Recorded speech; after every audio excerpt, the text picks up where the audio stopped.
राजा पुरुषोत्तम 7 feet 2 inch लंबा और चौड़ा भीमकाय शरीर के साथ एक जंगली हाथी पर सवार हिंदुस्तान की जमीन पर जन्मे उन महान योद्धाओं में से एक था। राजा पुरुषोत्तम को किंग पोरस द बीस्ट के नाम से भी जाना जाता था। जब अलेक्जेंडर और राजा पोरस का आमना सामना हुआ तब अलेक्जेंडर अपनी ओर बढ़ते हुए एक बड़े से जंगली हाथी पर सवार 7 फीट लंबे भीमकाय शरीर को देखकर घबरा गया और बोला, वाह बेटे वाह, अरे वाह शेर तुम तो बड़े हैवी ड्राइवर हो भाई। आज मैं आपको राजा पुरुषोत्तम के बारे में कुछ इंटरेस्टिंग बातें बताऊंगा और उस फेमस बैटल के बारे में जो कि पोरस और अलेक्जेंडर के बीच हुई थी, जिसे बैटल ऑफ हेडेस्पस के नाम से भी जाना जाता है। और हेडेस्पस और कुछ नहीं, झेलम नदी का ही ग्रीक नाम है। साथ में ही हम ये जानेंगे कि कैसे ग्रीक इतिहासकारों ने हमारे इतिहास को ट्विस्ट करके तोड़ मरोड़ के दुनिया के सामने प्रेजेंट किया। राजा पुरुषोत्तम पौरव राष्ट्र से थे, जो कि झेलम नदी के पास एक कबीला था। राजा पोरस प्राचीन भारत के एक महान योद्धा होने के साथ पौरव कबीले के आखिरी सबसे ताकतवर राजा थे। और पौरव कबीला एक वैदिक कबीला है, पुरु के नाम से उससे रिलेटेड है। और पुरु के बारे में ऋग्वेदास में भी डिटेल्स दी गई हैं, जिसकी वजह से ये माना जाता है कि राजा पोरस डायरेक्ट डिसेंडेंट यानी वंशज हैं पुरु किंग भारत के, जिनके नाम के ऊपर हमारे देश का नाम भारतवर्ष रखा गया। अब दोस्तों, बात ऐसी है कि राजा पुरुषोत्तम के बारे में ग्रीक इतिहास में काफ़ी कुछ लिखा गया है, वहीं दूसरी तरफ हमारे पास लिखित में ज़्यादा कुछ अवेलेबल नहीं है। ऐसा इसलिए क्योंकि प्राचीन भारत में बहुत कम रिकॉर्ड लिखित में रखा जाता था और ज़्यादातर चीज़ें वर्बली पास ऑन करी जाती थी पीढ़ी दर पीढ़ी। फॉर एग्जाम्पल, अगर 400 साल पहले कोई लड़ाई हुई तो उसके बारे में एक इंसान ने अपने बेटे को बताया, फिर उसने अपने बेटे को बताया, फिर उसने अपने बेटे को बताया, और ऐसे जो वो बात थी पीढ़ी दर पीढ़ी आगे पास ऑन होती गई। वहीं दूसरी तरफ बाहर का हिसाब थोड़ा अलग था, वो सारी चीज़ को डॉक्यूमेंट कर रहे थे। फॉर एग्जाम्पल, अलेक्जेंडर जब कोई जंग लड़ने जाता था तब उसके साथ एक ऐसा आदमी रहता था जो वॉर की पूरी डिटेल्स को रिकॉर्ड करता था। हमने इस राज्य से इस तारीख को इस साल जंग लड़ी, हमारे इतने सैनिक थे, इतने हमारे पास हथियार थे, हमने दुश्मनों के इतने सैनिक को मार गिराया और हमारे इतने सैनिक मारे गए। बोले तो A to Z सारी चीज़ों का चिट्ठा पतरा लिख के वो लोग अपने पास रखते थे।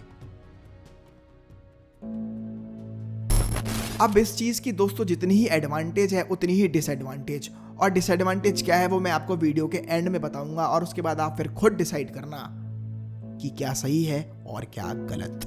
अलेक्जेंडर के जीवन का उस समय सिर्फ एक ही उद्देश्य था, पूरी दुनिया पर राज करना। वो पूरी तेजी से पूरब दिशा की ओर बढ़ रहा था और उसका अगला निशाना था हिंदुस्तान। हिंदुस्तान में उस समय बहुत सी डायनेस्टीज राज कर रही थी, जैसे कि चोला, पांड्या, नंदा। उसी में एक थी पुरु डायनेस्टी, जो कि as compare to other dynasties काफी छोटी थी और उनका साम्राज्य भी काफी कम क्षेत्रफल में था। राजा पुरुषोत्तम ने कई बार प्रयास करा कि वो अपने साम्राज्य को बड़ा कर सके, पर वो हर बार असफल रहे। वहीं झेलम नदी के पश्चिम की तरफ यानी वेस्ट साइड में गंधार का राजा था, जिसका नाम था अंबी। गंधारा के राजा अंबी और पुरुषोत्तम की आपस में नहीं जमती थी।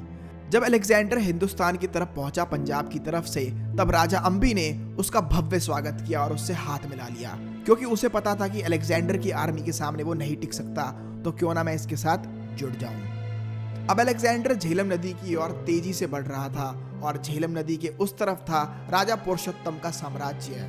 राजा पुरुषोत्तम की आर्मी अलेक्जेंडर की आर्मी की तुलना में काफी छोटी थी, जिसके बाद अलेक्जेंडर ने पहले एक संदेशा भेजा पुरुषोत्तम को और बोला, हमको ज्वाइन कर लो। बेसिकली वो चाहता था कि पुरुषोत्तम सरेंडर कर दे, but he denied the offer. जब अलेक्जेंडर झेलम नदी के पास पहुंचता है तब गर्मी के मौसम में सरसराती हुई नदी को देखकर वो शॉक हो गया। उसके बाद अलेक्जेंडर अपनी आर्मी को छोटे छोटे ग्रुप्स में डिवाइड कर देता है और उन्हें संदेश देता है कि भाई जाओ और एक सूटेबल स्पॉट ढूंढो नदी पार करने का। जो छोटे छोटे ग्रुप्स थे उन्हें यह आदेश दिया गया था कि जब तुम झेलम नदी के पास मार्च करो तब अपने भगवानों का नाम जोर जोर से चिल्लाना, ताकि पुरुषोत्तम को यह संदेश जाए कि अलेक्जेंडर अभी यहीं पर ही है और उसके लिए तैयार रहना। यह सिलसिला काफी महीनों तक चलता रहा। फाइनली 27 किलोमीटर दूर अलेक्जेंडर के कैंप से उन्हें एक सूटेबल स्पॉट मिल जाता है जहां से वो इजीली नदी को पार कर सकते हैं। एटलॉस, जो कि अलेक्जेंडर की तरह दिखने वाला उसका हमशक्ल था, उसे ये बोला गया कि भाई तू कैंप में रह, ताकि दुश्मनों को ये लगे कि अलेक्जेंडर तो कैंप में है और दूसरी तरफ हम उन्हें धप्पा कर देंगे। अब एक रात जब बहुत तेज तूफान आया, उस दिन अलेक्जेंडर ने डिसाइड किया कि हम अटैक करेंगे, जो कि एक काफी डेयरिंग मूव था अलेक्जेंडर की तरफ से। जब पुरुषोत्तम को अलेक्जेंडर के प्लान के बारे में पता चला तब उसने तुरंत एक आर्मी का खेमा भेजा अलेक्जेंडर की ओर, जिसे पुरुषोत्तम का बेटा लीड कर रहा था। पुरुषोत्तम के बेटे द्वारा करे गए अटैक में अलेक्जेंडर का घोड़ा मारा जाता है और अलेक्जेंडर को भी काफी चोट लग जाती है। उस समय इन ग्रीक वॉरियर्स को अंदाजा नहीं था कि वॉर जोन में एलिफेंट्स का भी इस्तेमाल हो सकता है। जब पुरुषोत्तम की आर्मी भारी भरकम बड़े बड़े हाथियों के साथ वहां पहुंची तब सारे हाथियों को लाइन से खड़ा कर दिया गया एक पिलर की तरह, जिसे देखकर अलेक्जेंडर की भी फट गई, क्योंकि उन्होंने अपने जीवन में कभी ऐसा दृश्य देखा ही नहीं था। उन्होंने कभी ये सोचा ही नहीं था कि एक वॉर के अंदर हाथी का भी इस्तेमाल हो सकता है अटैक करने के लिए। हाथियों ने दुश्मनों की सेना पर अटैक करके उन्हें कुचलना शुरू किया। पहले तो अलेक्जेंडर की सेना को ये समझ ही नहीं आया कि ये हो क्या रहा है और हाथियों ने उन्हें कुचलना शुरू कर दिया। लेकिन उसके बाद उनकी सेना ने तीर और भाले से हाथियों पर अटैक कर दिया, जिसके बाद पैनिक में आकर हाथी उल्टा पुरुषोत्तम की सेना पर ही अटैक करने लगे। भयंकर युद्ध होता है, अलेक्जेंडर की आर्मी को काफी नुकसान होता है। वहीं दूसरी तरफ पुरुषोत्तम भी जंग में घायल हो जाता है, लेकिन राजा पुरुषोत्तम का शांत होने का कोई प्लान नहीं था। जंग में हुए भारी भरकम नुकसान को देखते हुए अलेक्जेंडर ने राजा अंबी को भेजा पुरुषोत्तम के पास और बोला कि भाई उससे जाके बात करो, वॉर को यहीं खत्म करो और समझौता कर लो। लेकिन राजा पुरुषोत्तम ने बोला भैया वॉर तो खत्म नहीं होगी और एलेक्स को छोड़ो, पहले इस अंबी को पकड़ो, और उल्टा अंबी पर ही अटैक कर दिया। खैर अंबी किसी तरह अपनी जान बचाकर अलेक्जेंडर के पास जाता है और बोलता है कि भैया राजा पुरुषोत्तम तो नहीं मान रहे और बोल रहे हैं आज हटाया नहीं हटूंगा। अलेक्जेंडर ने और भी बहुत से लोगों को भेजा और बोला कि पुरुषोत्तम को मनाओ कि वॉर खत्म करे और दोस्ती का हाथ बढ़ाए, लेकिन हर बार राजा पुरुषोत्तम ने इस ऑफर को ठुकरा दिया।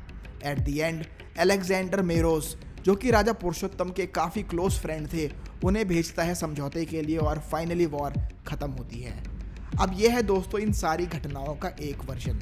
अगर आप ग्रीक इतिहास को पढ़ेंगे तो उसमें यह लिखा गया है कि अलेक्जेंडर द ग्रेट ने राजा पुरुषोत्तम को हराया था, राजा पुरुषोत्तम ने सरेंडर किया था और अलेक्जेंडर राजा पुरुषोत्तम की ब्रेवरी को देखते हुए काफ़ी खुश हो गया और उसे बख्श दिया।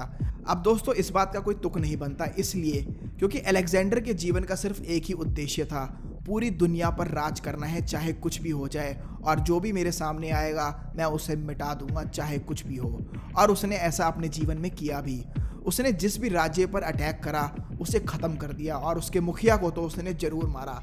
तो सबसे बड़ा सवाल यही उठता है कि अलेक्जेंडर ने राजा पुरुषोत्तम को ही क्यों छोड़ दिया, क्यों नहीं मारा उसे? जब उसको हरा दिया था, जब उसके राज्य को जीत लिया था, तो राजा पुरुषोत्तम को छोड़ने का मतलब क्या था? और फिर उसका राज्य उसे वापस भी दे दिया और वहाँ से यू टर्न लेकर घूम गया।